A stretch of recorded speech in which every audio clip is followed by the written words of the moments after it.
아신성교회 여러분, 구독자 여러분, 안녕하십니까? 오늘 저희들이 함께 볼 말씀은 신약성경 마가복음 10장 17절에서 27절까지의 말씀입니다. 시간 관계상 27절 한 절 말씀을 봉독해 드리겠습니다. 예수께서 그들을 보시며 이르시되 사람으로는 할 수 없으되 하나님으로는 그렇지 아니하니 하나님으로서는 다 하실 수 있느니라. 아멘.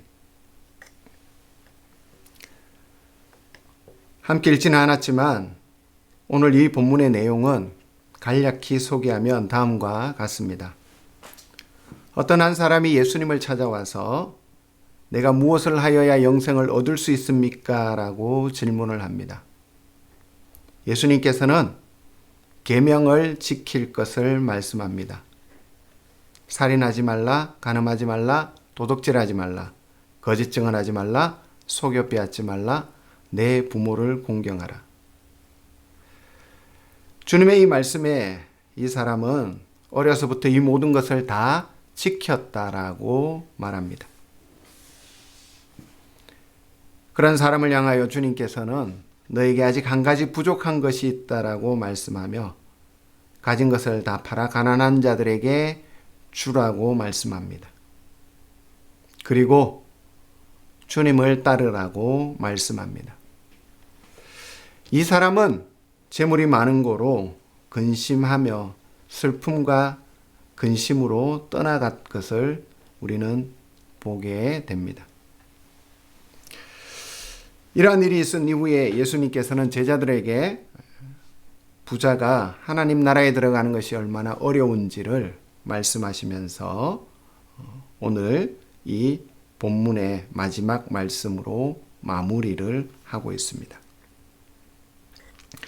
오늘 이 말씀을 통해서 우리는 몇 가지를 좀 보고자 합니다. 먼저 첫 번째는 주님을 찾아온 이 사람은 표면적으로는 그의 관심이 하나님의 영원한 생명, 하나님의 은혜에 있지만 그러나 그의 실상은 현실의 재물에 발목이 잡힌 인생이라는 사실입니다.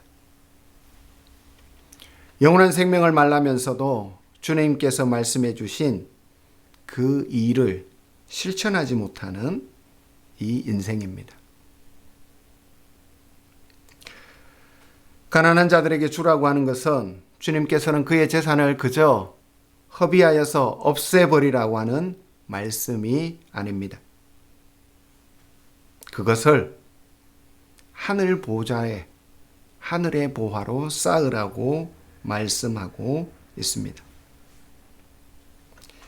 이 말씀 속에서 주님을 찾아온 이 사람의 진정한 관심이 어디에 있는가를 발견하게 됩니다. 우리가 이 땅을 살아가며 하나님을 믿는다라고 하며 또한 주님의 제자로 살아간다라고 하며 우리의 삶의 모습이 오늘 이 본문의 이 사람과 같지는 않습니까? 우리의 관심을 실상은 땅에 있지만 우리의 외형적인 보여지는 모습은 하나님의 나라이고 하나님의 은혜로 포장되어져 있지는 않은지 돌아보아야 할 것입니다. 마태복음 6장 19절에서 21절의 말씀 속에서 너희를 위하여 보물을 땅에 쌓아두지 말라. 거기는 좀과 동록이 해하며 도둑이 구멍을 뚫고 도둑질을 하느니라. 오직 너희를 위하여 보물을 하늘에 쌓아두라. 거기는 좀이나 동록이 해하지 못하며 도둑이 구멍을 뚫지도 못하고 도둑질도 못하느니라. 내 보물 있는 그곳에는 내 마음도 있느니라. 라고 기록합니다. 보물이 있는 곳에 우리의 마음이 있다라고 기록합니다. 우리의 보물을 땅에 쌓는 인생이 되느냐, 우리의 보물을 하늘에 쌓아 우리의 마음을 하늘에 두고 살아가는 인생이 되느냐라고 하는 것입니다. 두 번째, 우리는 이 주님을 찾아온 이 사람의 모습은 율법의 발목이 잡힌 인생입니다. 그는 주님이 말씀하신 모든 계명을 다 지켰다라고 말합니다. 그러나 문제는 이 계명을 문자적으로 지킨 것으로만 끝나는 것이 아니라 이 계명을 말씀하신 하나님의 마음을 그가 깨닫지 못하고 있다는 사실입니다. 살인하지 말고, 간음하지 말고, 도둑질하지 말고, 거짓 증언하지 말고, 속여 빼앗지 말고, 내 부모를 공경하라고 하는 이 모든 계명의 가장 근원에는 사랑이라고 하는 것이 있습니다. 계명을 지키고 그리고 또한 이 땅의 삶을 살아가면서 풍성함 속에서 그 사랑을 이웃에게 실천하지 못하는 인생이라고 한다면 이것은 우리에게 무슨 의미가 있을까요? 누가복음 15장 11절에서 32절의 말씀을 통하여 그곳에는 탕자의 비유가 있습니다. 그 본문 가운데는 두 명의 탕자가 등장한다고 합니다. 한 명은 아버지와 집을 떠난 탕자, 작은 아들이죠.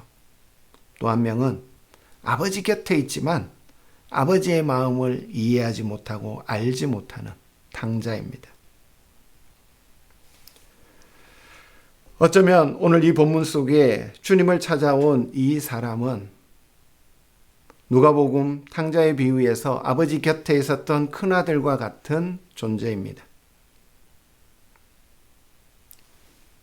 유대인으로서 율법과 계명을 지키며 하나님 곁에 있다라고 하지만 하나님의 마음을 이해하지 못하고 있는 그러한 모습입니다. 율법과 계명의 문자적인 것을 지키는 것에 우리가 머물러 버리는 그러한 믿음, 그러한 신앙이 된다라면 우리는 진정 하나님의 자녀로서의 삶을 살아갈 수 없을 것입니다.